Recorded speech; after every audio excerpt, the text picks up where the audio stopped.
কুসুমকে জড়িয়ে ধরে সারপ্রাইজ দিল আয়ুষ। আমরা এমনটাই দেখতে পারব আজকের পর্বে। বিস্তারিত জানতে ভিডিওটি দেখতে থাকুন।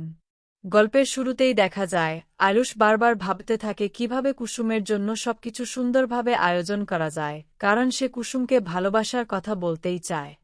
এদিকে ঈশান কুসুমকে বলে, আজ তোমাকে জাদুঘরে যেতেই হবে, আমার প্রজেক্টে তুমি না গেলে কিছুই হবে না। কুসুম তখন বলে, আমাকে কেন টানাটানি করছেন ঈশান স্যার, বাড়িতে অনেক কাজ আছে, আমি যদি কাজ ফেলে যাই তাহলে ছোট ম্যাডাম আমাকে অনেক কথা শোনাবে, অনেক কাজ পড়ে আছে, যেতে সময়ও লাগবে। তখন ঈশান বলে, আমি কিছু জানি না, তোমাকে যেতেই হবে, তুমি ঠিক করো তুমি কি করবে। এরপর কুসুম বলে, ঠিক আছে, আপনি যখন এত বলছেন তখন যেতে তো হবেই। ঈশান মনে মনে ভাবে, একবার তুমি আজ জাদুঘরে যাও, তারপর দেখবে তোমার চোখের সামনে সবকিছু কেমন বদলে যায়।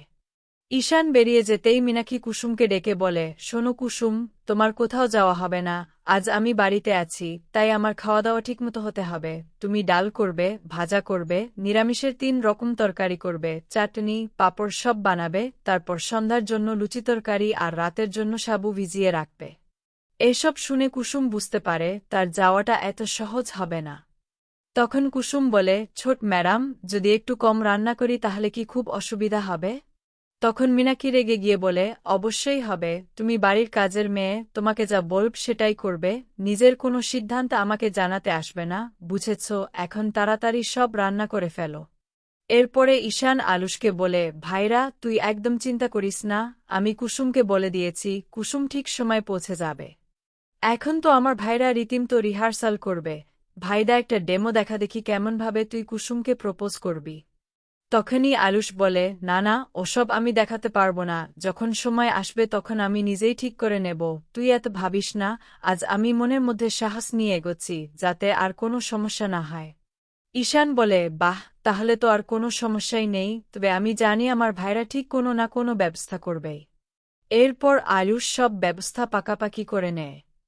অন্যদিকে কুসুম রান্নাবান্না করতে থাকে। তখন ঈশান এসে বলে, এ কি, এত রান্না করছো কেন, তোমাকে তো বললাম বেরোতে হবে। কুসুম বলে, ছোট মেমসাহেব আমার জন্য এত কিছু রান্না করতে বলে গেছেন, তাই না করে উপায় নেই, না হলে উনি খুব চেঁচামেচি করবেন। ঈশান মনে মনে ভাবে, কাকিমনি সব কিছুতেই বাধা দেওয়ার জন্য উঠে পড়ে লেগেছে, এভাবে চলতে পারে না, ভাই এত ব্যবস্থা করেছে, এখন কিভাবে কুসুমকে এখানে থেকে বের করব সেটাই বুঝতে পারছি না। এরপর ঈশান বলে, শোনো, তোমাকে কিন্তু যেতেই হবে, তুমি যাই বলো না কেন, আমি তোমাকে না নিয়ে কোথাও যাব না। তখন কুসুম তাড়াতাড়ি করে রান্নাবান্না শেষ করতে থাকে।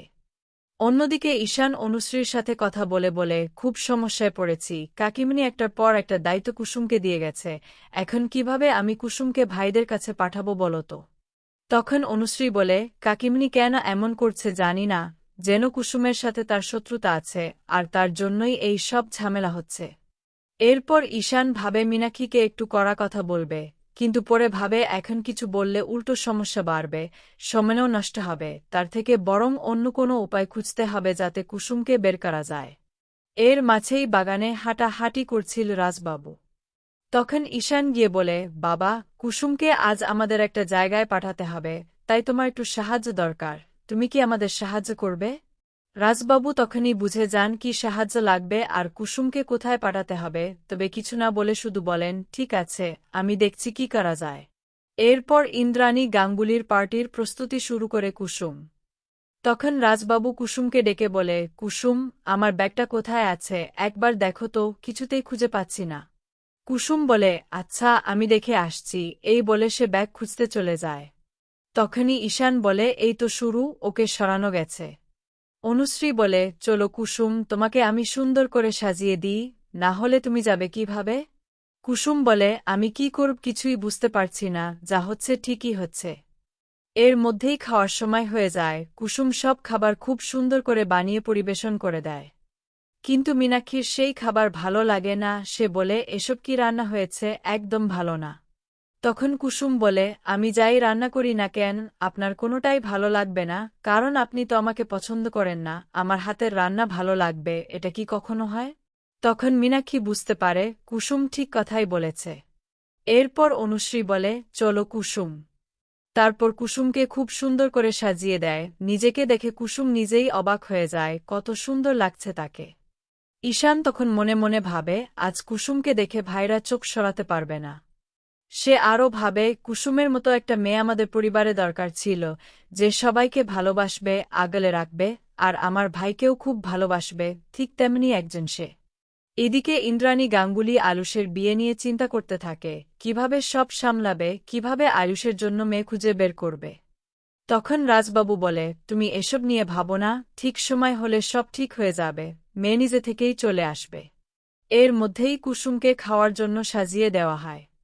এরপর কুসুমকে গাড়িতে তুলে দেওয়া হয়, আর সে পৌঁছে যায় সেই জায়গায় যেখানে আয়ুষ সব ব্যবস্থা করে রেখেছিল। কুসুম আসতেই আয়ুষ তার চোখে কাপড় বেঁধে দেয়, তারপর ধীরে ধীরে নিজের ভালোবাসার কথা বলতে শুরু করে, বলে, কুসুম, আমি তোমাকে খুব ভালোবাসি, সারা জীবন তোমাকে আগলে রাখব, খুব যত্নে রাখব, তুমি শুধু আমার হয়ে যাও। এরপর কুসুম যখন চোখের বাঁধন খোলে, চারপাশে এত সুন্দর সারপ্রাইজ দেখে সে একেবারে অবাক হয়ে যায়, চোখ ফেরাতে পারে না। সে ভাবতেই পারে না যে বাড়ির কাজের মেয়ে হয়েও সে এত ভালোবাসা আর যত্ন পেতে পারে, যেন এসব তার কপালেই লেখা ছিল না। যতবার সে এসব ভাবতে থাকে, ততবার তার চোখে জল চলে আসে, কারণ সে খুব ভালো করেই জানে, এমন কিছু তার জীবনে হওয়ার কথা ছিল না। আয়ুষ যে ভালোবাসা তাকে দিয়েছে, সেটা সে নিজের জন্য কখনো কল্পনাও করেনি, তাই সে যেন বিশ্বাসই করতে পারছিল না যে এই সব সত্যি।